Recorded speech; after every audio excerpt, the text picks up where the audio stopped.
नर हो ना निराश करो मन को, नर हो ना निराश करो मन को। मित्रों नमस्कार, जय हिंद। स्वागत है आप सभी का आपके अपने YouTube चैनल पर, जिसका नाम है उत्कर्ष विजन गोविंद सर। और प्यारे दोस्तों, कैसे हैं? मैं उम्मीद करता हूं कि आप लोग फिट एंड फाइन होंगे। आज इस वीडियो के माध्यम से कुछ इन्फॉर्मेशन तो आपको शेयर नहीं कर रहा हूँ, बस एक मन था आपसे कुछ रूबरू होने का, बातचीत करने का। दोस्तों कैसे हैं आप लोग, पहले तो ये बताइए। और सबसे बड़ी बात, आज संडे का दिन था, एक पार्क में घूमने के लिए निकल आया हूँ। बस थोड़ा सा मन था कि जो है थोड़ा, बच्चों कहते हैं ना कि फुर्सत से मिलना कभी उससे, किससे होगी खुरापात स्टार्ट। अरे भैया मेरी बात को ध्यान से तुम सुनते तो हो नहीं। फुर्सत में मिलना कभी उससे जिससे देख आईने में रोज गुजर जाते हो। दोस्तों अचानक से मन किया कि पार्क में जाके थोड़ा बातें करी जाए, किससे, अपने आप से मंथन किया जाए, आखिर लाइफ में चल क्या रहा है, ठीक है ना। यूं तो बच्चों एक बात बता दूं, स्वेटर देखते हैं ना, स्वेटर जो सर्दियों में पहनते हैं, वो बाहर से तो बहुत अच्छा लगता है, लेकिन अगर स्वेटर को उल्टा कर दें तो पीछे जो है ना बड़ा उलझा हुआ होता है। तो बात बड़ी सीधी सी है, हर व्यक्ति जो आगे बढ़ रहा है, जो तरक्की कर रहा है, निश्चित रूप से वह उलझता होगा। इसलिए अटल सत्य यह है कि कभी किसी की कामयाबी से जलना नहीं चाहिए, उसकी कामयाबी पे अप्रिशिएट करना चाहिए और दिमाग लगाना चाहिए उसकी कामयाबी का कारण क्या है। तो ध्यान रखना दोस्तों, काम चाहे जो हो, छोटा हो बड़ा हो, ध्यान रखना कामयाबी की सबसे बड़ी शर्त है निरंतरता, माने लगातार, ठीक है। तो पढ़ते जाइए। पढ़ाई के दौरान समस्याएं ढेर सारी आती हैं, बहुत सारे बच्चे संपर्क में आते हैं, अपनी अपनी व्यथाएं जो है शेयर करते हैं। हर व्यक्ति की अपनी अपनी समस्या है। एक बात बता दूं, कोई सुखी नहीं है। बस बात वही है, ऐसी परिस्थिति जिसको मन स्वीकार कर ले, ऐसी परिस्थिति जिसको मन स्वीकार कर ले, समझ लीजिए वही सुख है। आप जहां पर भी हैं, आप जैसे भी हैं, अगर आपको लगता है कि ठीक है तो इसका मतलब ठीक है। अगर आप संतुष्ट नहीं हैं, नो डाउट आप कितना भी आर्थिक तरक्की को प्राप्त कर लें, मन में संतुष्टि नहीं होगी। वैसे तो कोई बात कही गई है कि संतोष सुखम परम सुखम, संतोष से बढ़ के कोई सुख नहीं होता है।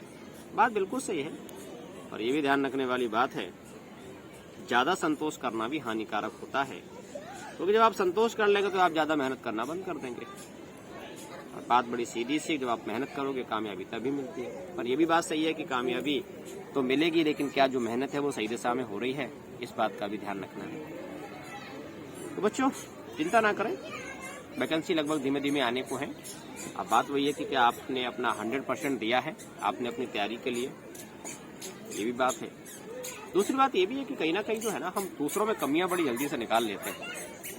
अब दूसरों में कमियां निकाल रहे हैं तो ये भी तो बात है ना कि क्या हमारे अंदर कमी है कि नहीं है, इस बात को भी समझना होगा। अगर आपको लगता है कि यू आर द बेस्ट, कोई कमी नहीं है, तो निश्चित रूप से किसी में भी कोई कमी नहीं है। और वैसे बात ये भी है कि कितनों को सुधारोगे। कितनों को सुधारोगे, किस किस को सुधारने का आपने ठेका ले रखा है। प्रश्न यहाँ पर यह है कि क्या आपने हालातों से समझौता किया है या फिर हालात चेंज करने का डिसीजन लिया हुआ है। निर्णय आपको करना है भाई, सीधी सी बात है। इसलिए बहुत ज्यादा पैनिक होने की आवश्यकता नहीं है। यदि आप जूझ रहे हैं, लड़ रहे हैं, संघर्ष कर रहे हैं, तो बात सीधी सी है, समथिंग बेटर कुछ होने वाला है, ठीक है ना। ध्यान रखना, अंधेरे के बाद उजाला आता ही है, ठीक है, परेशान मत हो। एक बच्चे का फोन आया कि सर, एक बच्चे का फोन आया, ध्यान से ना कहानी बता रहा हूँ। बच्चे ने ये कहा कि सर बहुत परेशान हैं। मैंने कहा ठीक है। घर पे जो है भैया भाभी है, भैया के बड़े भैया है, उनकी शादी हो गई है, और घर में बड़ा झगड़ा होता है मम्मी जी से, माने सास बहू की बात हो रही है। माँ मेरे से कहती हैं कि अब जल्दी से हम तेरी शादी कर देंगे, घर पे बहू आएगी, थोड़ी समस्या दूर होगी। तो अब बड़ा धर्म संकट में है, वो पढ़ाई करे या फिर शादी करे, आर्थिक मजबूती है नहीं, घर में पैसा वैसा है नहीं, कम है, थोड़ा बहुत ही होगा, क्या करें। अब 2-3 साल से वैकेंसी भी नहीं आई है, तो आखिर पढ़ाई की जाए तो कितनी की जाए। भाई नो डाउट ये भी बात बिल्कुल सही है। तो बच्चों देखो, ये कहानी, ये जो स्थिति है ना, हर किसी के लिए अलग अलग बनती है। जैसे कोई ऐसा सेंटेंस नहीं है कि मैं ये कह दूं कि नहीं साहब ऐसे नहीं, ऐसा होना चाहिए। अब सोचना ये है कि क्या शादी के बाद समस्याएं दूर हो जाएंगी या समस्याएं और बढ़ जाएंगी, ये आपको तय करना है। क्योंकि अगर लड़ाई की बात है तो सास बहू की लड़ाई हो रही है, एक बहू और आ रही है, व्हाट विल बी हैपन? गुत्थम गुत्था की स्थिति बन सकती है। और दूसरी बात ये भी है कि आपको समझना है, उस बच्चे को समझना है कि अगर अनिवार्य हैं चीजें तो नो डाउट कर लेनी चाहिए। लेकिन हाँ, अगर आप ये कहो कि साहब शादी हो जाएगी और फिर तैयारी करते रहना, फिर तैयारी जो है करना, पढ़ाई में कोई डिस्टरबेंस उत्पन्न नहीं होगा, तो ये पूरे विश्व का सबसे बड़ा असत्य है। क्योंकि अगर आपने कुछ भी ऐसा प्लान कर रखा है तो भाई मामला गड़बड़ है। इसलिए अगर लगता है कि आप थोड़ा टाल सकते हैं, साल से महीना टाल सकते हैं, आप अपना 100% दे करके आप चीजों को रेगुलेट कर सकते हैं, आप अपना वैकल्पिक सोर्स ऑफ इनकम तैयार कर सकते हैं, बेहतर है, कर ले तो ज्यादा अच्छा है। क्योंकि अगर आप नहीं करोगे तो फिर वो चीजें और ज्यादा बिगड़ेंगी, ये बात भी है। तो इसलिए बस इतना सा कहना है कि इसका डिसीजन आप ठंडे दिमाग से बैठ के ले लेंगे तो ज्यादा अच्छा है, ठीक है।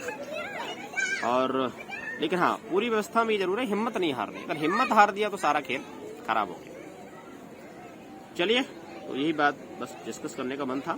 परेशान बिल्कुल नहीं होंगे, बस मन के एक सिंपल से भाव थे, संडे स्पेशल। थैंक यू, जय हिंद। जीएस बोले तो गोविंद सर अब कामयाब